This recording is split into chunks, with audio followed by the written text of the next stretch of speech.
भैया don't take anything for granted. कौन सोच सकता था कि ये न्यूजीलैंड की टीम जो वर्क एक्सपीरियंस के लिए आई है हमको हारने का अनुभव देकर जाएगी। एक एक की बराबरी पे खड़ी हो गई है श्रृंखला। Daryl Mitchell ICC ODI rankings में नंबर 2 पर है, टीम भी नंबर 2 पर है। दूसरा ये मैच था, लेकिन इस सीरीज का पहला मैच जीत गई है न्यूजीलैंड, यानी कि 1-1 पे हो गई है बराबरी। केएल राहुल की भी करेंगे बात, और बात तो वैसे यूपी वॉरियर्स वर्सेस डीसी के मैच की भी तो करनी है।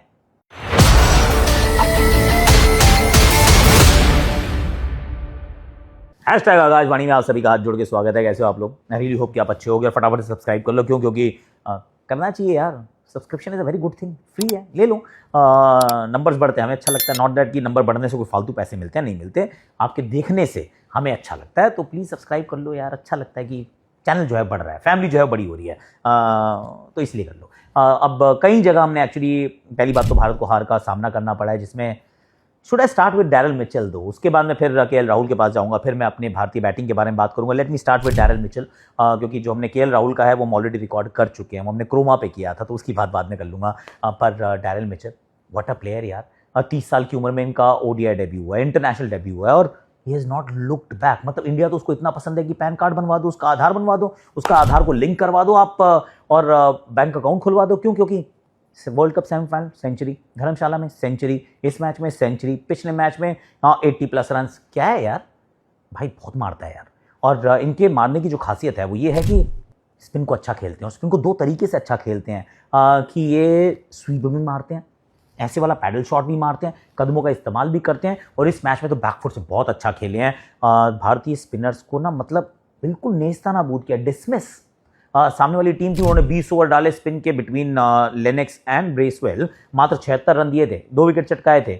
अकेले कुलदीप यादव ने 10 ओवर में 4 रन दे दिए। भाई एक जरूर जीवनदान मिला था, पर कुलदीप यादव का जिस तरीके से स्वागत किया है ना, वो कहते हैं ना, बारातियों का स्वागत किया जाए। इन्होंने किया ठक करके एक छक्का, फिर ऐसे करके चौका, पहले ओवर में 14 रन, और उसके मारता ही गया। मतलब कुलदीप यादव से मेरी उम्मीद थी इस मैच में अगर वो 2-3 विकेट नहीं चटकाएंगे तो भारत नहीं जीत पाएगा, पर वो चटकाएंगे। I was quite confident. बड़ा मैदान, नो ड्यू, पिच का स्लो हो जाना, क्योंकि यही बताया गया था टॉस पे शुभमन गिल ने, लेकिन Daryl Mitchell just took him apart. Fast bowling भी अच्छा खेलते हैं, वनडे क्रिकेट की जो पारी है उसको बहुत अच्छे से कंट्रोल करते हैं। So Daryl Mitchell was absolutely outstanding. अकेले नहीं थे ऑफकोर्स, क्योंकि शुरुआती झटके लग गए थे। हर्षित राणा ने एक विकेट दिलाया, प्रसिद्ध कृष्णा ने 46 for 2। New Zealand is struggling, but were they struggling? क्योंकि विल यंग ने इस श्रृंखला से पहले एक बात कही थी, कि यार we want to do the double. Test श्रृंखला जीते, हमने इनको वाइट वॉश किया है। आज तक हम कभी यहाँ नहीं जीते हैं एक दिवसीय श्रृंखला, भारत में आके भारत को कभी नहीं हराया उन्होंने एक दिवसीय श्रृंखला में, पर मैं करना चाहता हूँ। पिछले मैच में जल्दी आउट हो गए थे, यहाँ पर उन्होंने भी अच्छी बैटिंग की यार। He played second fiddle to Daryl Mitchell, पर विल यंग की बल्लेबाजी भी काबिल तारीफ थी, और भारत की फील्डिंग, भारत की बॉलिंग, कुलदीप यादव, रविंद्र जाडेजा बॉलिंग, 5 मुकाबले, हालत बहुत ख़राब है भैया। Is not done very well. Average जो है वो 250 के आसपास पहुंचा हुआ है।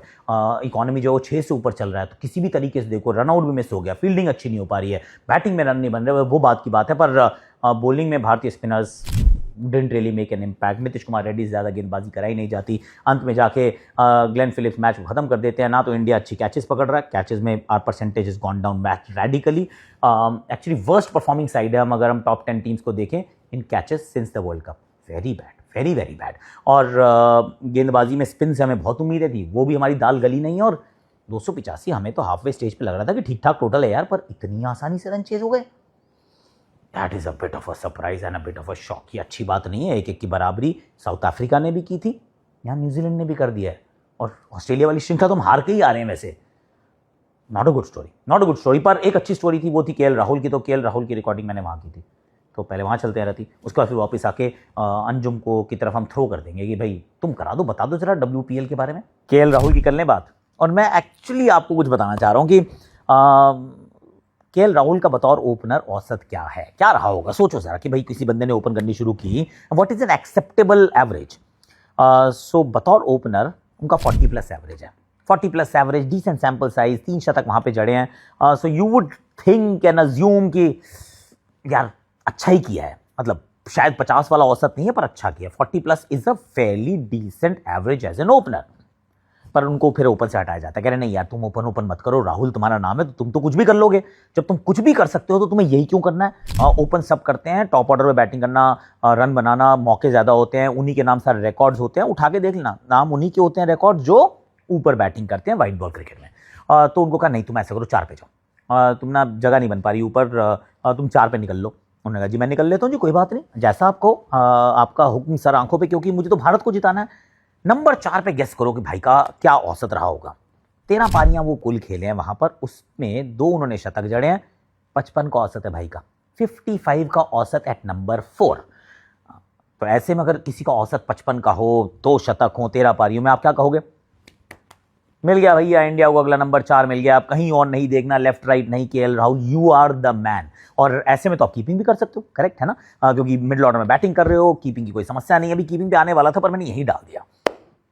तन्ना इतना भी केएल तुम्हारे लिए काफी नहीं, क्योंकि तुम्हारा नाम राहुल है। राहुल नाम की आप कर्ज कह लीजिए, राहुल नाम की ये देन कह लीजिए, सच्चाई ये है कि उनको कहा तू 5 पे जा यार।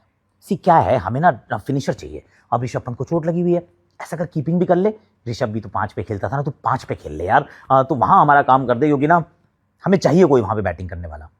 उसने कहा यार देखो कहानी शुरू की थी मैंने बतौर ओपनर, फिर मैं नंबर 4 पे गया, अब मैं नंबर 5 पे, चलो कोई नहीं करके देखते हैं। 30-35 उन्होंने पारियां वहां खेल ली हैं, उन्होंने वहां पे 3 शतक जड़ दिए हैं, और ये शतक जो था भी 5 नंबर बैटिंग करते हुए आया, और इसमें भी 50 के ऊपर का औसत है।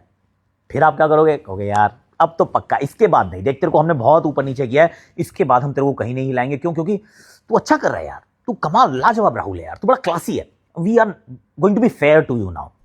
करना, तेरा नाम राहुल है, तेरे को क्या करना पड़ेगा, एडजस्ट कर, एडजस्ट करता रहे, तू 6 पे चला जा। तो उनको 6 पे भेजना शुरू कर दिया। क्यों, क्योंकि देखिए टॉप 4 में कोई लेफ्टी ना हो तो चलता है, लेकिन 5 पे लेफ्टी चाहिए, 5 पे you know left right combination चाहिए होता है। अक्षर तुम पहले चले जाओ, जड्डू तुम पहले चले जाओ, तिलक तुम पहले चले जाओ, KL Rahul will be batting at 6। तू कप्तान है केएल, पर तू बैटिंग 6 पे ही करेगा। तो उन्होंने कहा चल यार कोई बात नहीं, 6 पे बैटिंग कर लेता हूं। उन्होंने 6 पे बैटिंग की, वहां पे भी नियरली 50 का औसत है भाई का। ऑफकोर्स वहां 100 बनाने का मौका नहीं मिलता है, पर देन कोई इंजर्ड हो जाता है, और फिर उनको मौका मिलता है, चल भाई तू 5 पे खेल ले।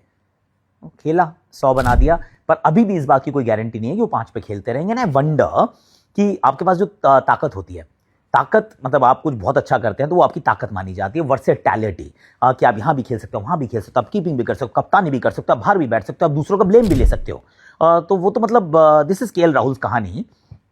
पर ऐसे में आप जब वो अच्छी काम कर रहे हो तो उसको ताकत माना जाना चाहिए, इनकी ऑलमोस्ट कमजोरी बन चुकी है। क्योंकि बाकी तो कोई नहीं करता ना, जस्ट थिंक अबाउट इट। मैं अभी विराट और रोहित की बात नहीं कर रहा हूँ, क्योंकि उनका तो करियर स्पैन इतना लंबा हो गया, उन्होंने इतना कुछ अचीव किया, पर से शुभमन गिल बतौर ओपनर मान लो उनकी 50 की औसत है। क्या आप उनको कभी भी बोलोगे कि तू 5 पे खेल ले यार, क्योंकि नीचे बैटिंग करने वाला कोई और चाहिए ना, कर ले यार प्लीज यार, क्या फर्क पड़ रहा है। नहीं, शुभमन तो ओपन ही करेंगे। श्रेयस अय्यर 4 पे खेलते हैं, उनकी वहां पे 50 की औसत है, क्या आप श्रेयस अय्यर को बोलोगे 6 पे खेल ले यार, अबे खेल लेना, देख क्या मैं, तू तो छक्के मारता है स्पिनर वगैरह को, तू तो कर लेगा यार। श्रेयस अय्यर को कोई नहीं कहेगा।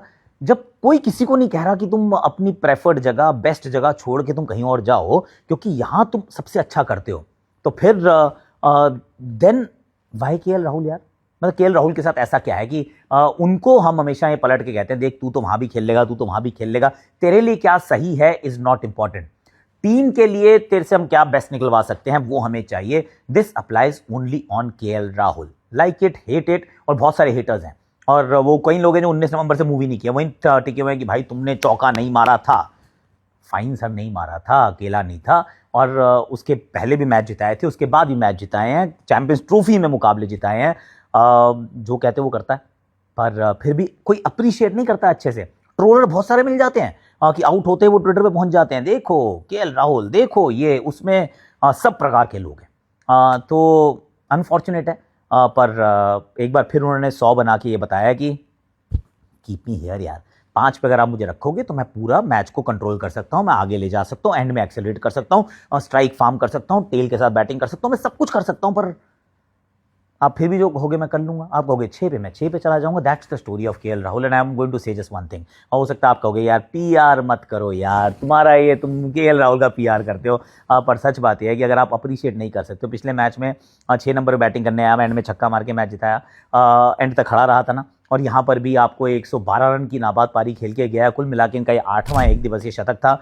आइड से कि टीम के लिए अगर कोई इतना कुछ कर रहा है और तुम उसके बारे में नहीं, टीम के बारे में पहले सोचते हो, बाकी सबके लिए अब उनके बारे में पहले सोचते हो, तो इतना तो वो डिजर्व करता है कि थोड़ी सी रिस्पेक्ट, थोड़ी सी अप्रिसिएशन, थोड़ी सी एक्नॉलेजमेंट, थोड़ा सा applaud, please do that for KL Rahul. चलिए, अगर हमने केएलआर की बात कर ली तो मुझे लगता है शुभमन गिल की बात करनी चाहिए, क्योंकि 2 बैक टू बैक 50 बना दी। और इंटरेस्टिंगली इनफ शुभमन गिल ने सोचा नहीं होगा, पर सच्चाई हो चुकी है ये कि बस एक और मैच बचा 18 तारीख के बाद। He will not be in action till the IPL।